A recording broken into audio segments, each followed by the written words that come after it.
Jabir ibn Amr rahimahullah Umar'dın balasına aytadi. La yazalun nasu bi khayrin ma abqakallahu lahum.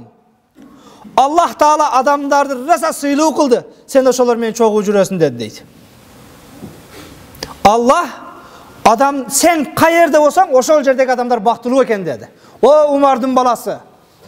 Seni menen bir mecliste olup kalgandar, seni menen çoğuluşta olup kalgandar, senin sabagыңды, bayanыңды uqqandar kanday baktılуу dedi. Sen kay jerde olba, oşolar baktılуу eken dedi. Meni bugün adamlar tanıgаны, başka kılgаны, buga çeyin tanıp kalgandığına inan. Eğer çınıgı menin içki can dünyamды tanıp başka kıla turgan bolsa, sen meni dünya yüzüce Iraktıklar sıylayt dep aytasın. Iraktıklar emez. Kerek bolsa men özümnün kadır barkım tarazaga koya turgan bolsak, halamdын, tayejемдин baldары да мага эшигин ачпай коет дейт. Жакын туугандарым да менин мамилесин үзүп коет дейт. Алардын бүгүн мени сыйлап урматтап атканы дин аркылуу дейт. Урматтуу жамаат, ما ينبغي للإنسان على عاقل أن يحذر وينتبه له إنما هو خطورة النفس. Adam balasının en negizgi özün oygotup nafsini saktap bilүүsü bul. Mına oşol nafstin jamandığından abaylaş gerek. Nafstin ziyanından abaylaş gerek. Kırsıgından ehtiyat kılış gerek. فَيَنْبَغَ أَنْ يَلْتَفِتْ إِلَى هَذَا الْعَدُوُّ الْقَرِيبِ الَّذِي لَا يُمْكِنُ أَنْ يَنْفَعَ مَاهُ إِلَاج إِلَّا بِالْإِلْتِفَاتِ. Adam balası darılap bolboy turgan denesinde bir üzüm et var. Anın bir darısı yok, magazinden, aptekadan satıp ala turgan. Mına oşol nersesine bat-battan karap nazar salıp turuş gerek. Özün özü oygon dep turuş gerek. Kontroldap turuş gerek. Al bir üzüm et, İza soluhat soluhal cesadu kulluh ve iza fasadat fasadal cesadu kulluh. Ala ve hiyel kalb. Al peygamber kavar bergen denede bir üzüm et var. İza soluhat soluhal cesadu kulluh. Oşol bir üzüm bir tiştem et oң olsa bütünдөй denem tüzülüş oң olat. Eger oşol buzula turgan bolsa adamın bütünдөй dene tüzülüşü buzulat. Ala ve hiyel kalb. Al mına oşol bütünдөй dene müçönü buza turgandağı, tüzдөй turgandağı bir tiştem et jürök deyt peygamberimiz.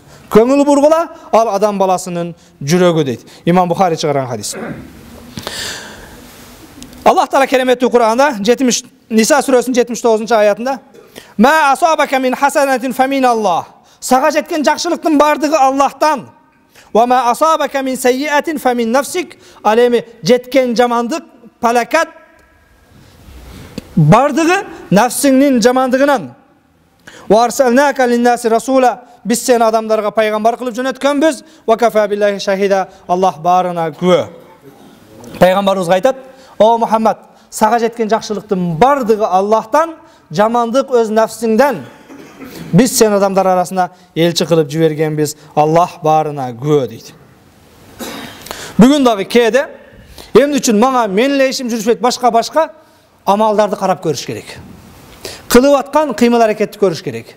Kebirölerin jaşoosunda bereke jok, başka tarazadan aldagandan, jumuştan aldagandan, iştin tagat karbagandan, belki mına oşol kaysıldır bir jerde çıkıp ketip atkan nerse var.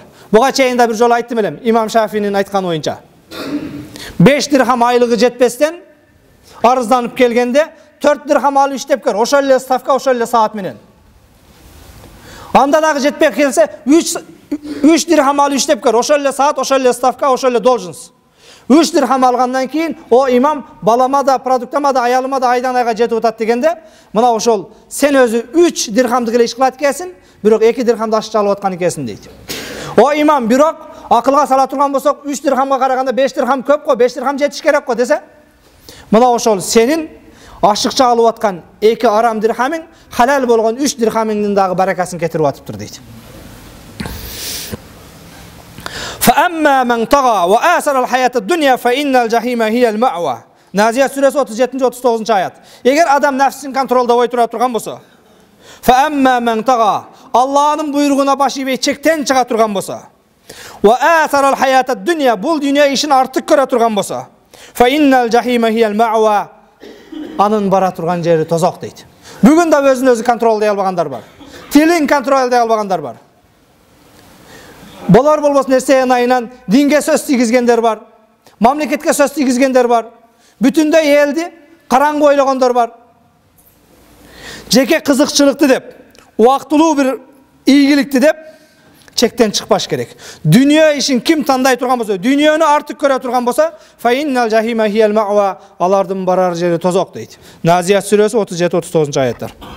Ошондуктан да бүгүн нафсиге азгырылбастан жараткандын буйругунда ар бирибиз этият болушубуз керек, так аткарышыбыз керек.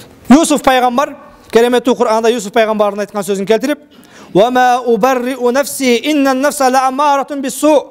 Юсуф пайгамбарды мына ошол жемелеп башка кылып жанакы кур тоомат менен айыптаган учурда Юсуф пайгамбар ла убарриу нафси. Мен өзүм нафсимди ак деп, таза деп эсептебеймин. Балким нафсим азгыргандыр дейт.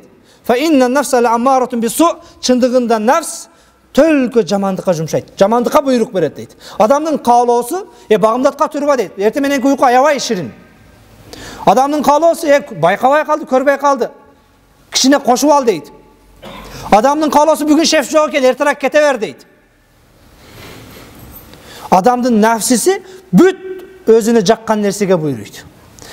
Нафсини ээрчиген нерсенин бардыгы адал эмес. Нафси кыйынчылыкка буйрубайт. Так аткарганга жетелебейт. Дайым жеңил, желпи шайтандын жолуна гана үндөйт. Ошол нерсе гана нафсиге жеңил көрүнөт. Ошондуктан дагы Юсуф пайгамбар айтат: "Ва ма убарриу нафси". Нафсимди мен таза деп эсептебеймин. Иннан нафса лаамаратун бис-су. Чындыгында нафс жамандыкка жетелейт. Илля ма рахима рабби. Бир гана Кудай куткарган нафстар андай болбошу мүмкүн дейт. Кайсыл нафска Кудай мээримин төксө, ошол нафсты гана ошондой болбошу мүмкүн. Болбосо нафстын дээрлик 99% жамандыкка үндөйт дейт. Инна рабби гафурур рахим. Чындыгында менин Раббим кечиримдүү, мээримдүү.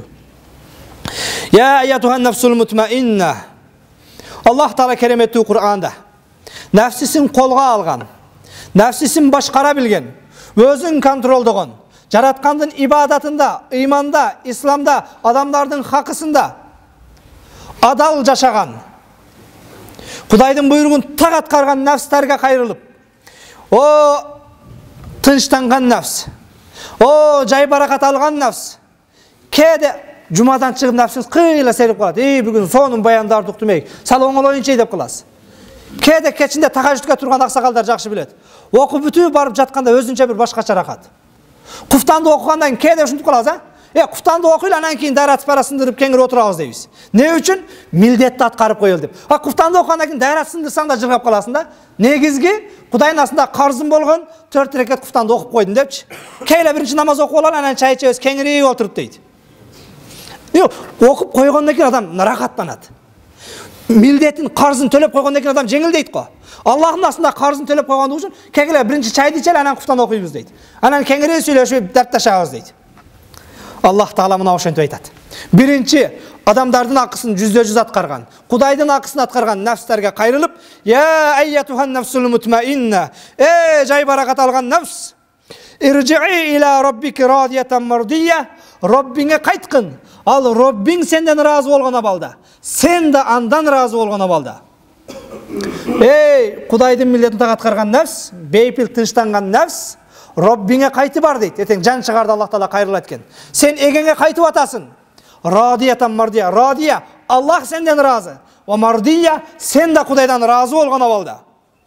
Фадхули фи ибади. Менин ибадатта бекен болгон пенделерим, салих пенделеримдин катарына кошулгун бейиштиктерин. Вадхули жаннати. Алар менен бирге бейишиме киргин. Нафс деп Аллах кайрылат экен. Демек, Аллах кайрыла турган нафстар бүгүн өзүн өзү, нафсисин бүгүн контролдоп, ибадатта башкада бекен болгон нафстар экен. Мала ошол нафстарга Аллах эртең кыяматта кайрылып, өзүн жай баракат алган нафс, менин салих пенделерим катарына кошулуп, мен сенден разы, сен де менден разы болгон абалда бейишиме киргин дейткен Фажр сүрөсү 27-30 аяттар. Бүгүн тилекке каршы урматтуу жамаат, нафсибизди ээрчип, бардык нерседен артта калдык. Бүгүн нафсиге азгырылып, жумушун так аткарбайт. Нафсиге азгырылып, илимин жакшы окубайт. Нафсиге азгырылып, бүгүн ойноп башкада жүрүп, акырында зачет келгенде, экзамен келгенде акча менен зачетин бүтүрөт.